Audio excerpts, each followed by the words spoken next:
Most of the people usually when a new iPhone drops, they tend to buy it from the US as it's cheaper out there. But they can't do it anymore, as with the latest iPhone 14 series, Apple has decided to skip having the physical SIM slot in the iPhones sold in the US. And guess what? It is a very big problem for the people who import iPhones from other countries via their friends or family mates. But yeah, it is what it is. But have you ever thought why Apple has decided to skip having physical SIM slots on its iPhones in the USA? Well, watch this video till the end, because in this video I'm going to share why Apple has decided to skip physical SIM slots in its phone in the US. So sit back, relax and watch this video till the end. And by the way, if you wonder what you're watching, well, I'm the host Arnav and you are watching Tech Arena. So let's get started.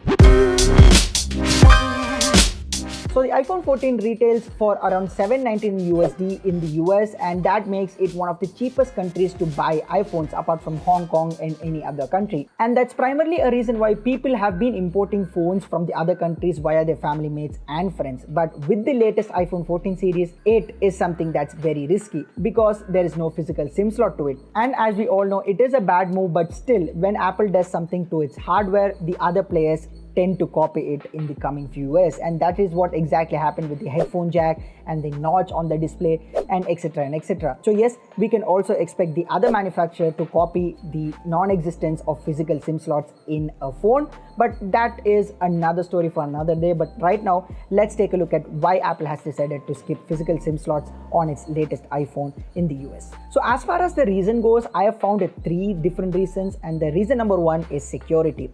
Now, if you have a physical SIM slot, say for example your phone is lost, and at that time the person who might have your phone might pop out the SIM and misuse your SIM to send some unwanted text or send some calls to someone else. So having an eSIM prevents the attacker or the person who stole your phone to misuse your SIM or your number. So that is primarily one of the reasons why Apple has decided to skip having physical SIM slots. But it also makes difficult for the people who travel from countries to countries, that not all countries have an eSIM support. The second reason being having more space inside your iPhone. Now with the iPhone 14 series, there's nothing that Apple has achieved with that space that they've saved inside their phone, but in the future they can use the same space to have some hardware that can increase the performance of an iPhone, maybe some gyrometer or some kind of hardware that can be used for a particular feature on an iPhone. Yes, that is primarily one of the reasons why they've decided to remove the physical SIM slots. And starting with the US, it is just an experiment right now, but in the future, if it's worldwide, then Apple might consider to have some or the other hardware or increase the battery size to have better batteries on iPhone, which is already better.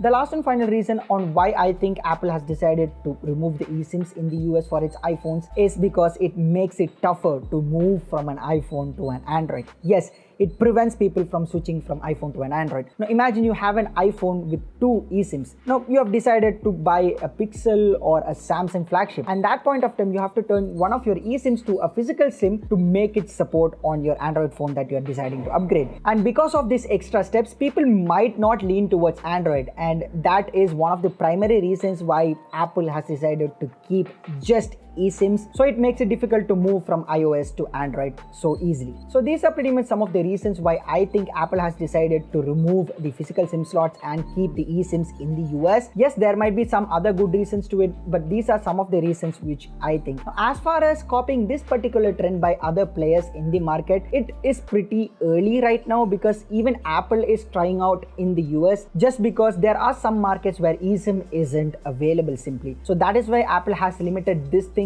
to just the US. But in the coming years, when eSIM is pretty common all around the world, then Apple might start introducing this same hardware change in the other parts of the world. And when it is adopted globally, then the other players will also step in doing the same. Anyways, what do you guys think about these reasons which I stated? Let me know your thoughts in the comment section below. And as always, drop a like to this video and share this video with all of your friends. And by the way, don't forget to subscribe to our channel, because it motivates me to create better and better content for you guys. And also tap on the bell icon to get all the notifications, so that whenever I post a new video, it'll come onto your phone. So yeah, this is me, Arnav, signing off. Talk to you guys in the next one. Bye-bye.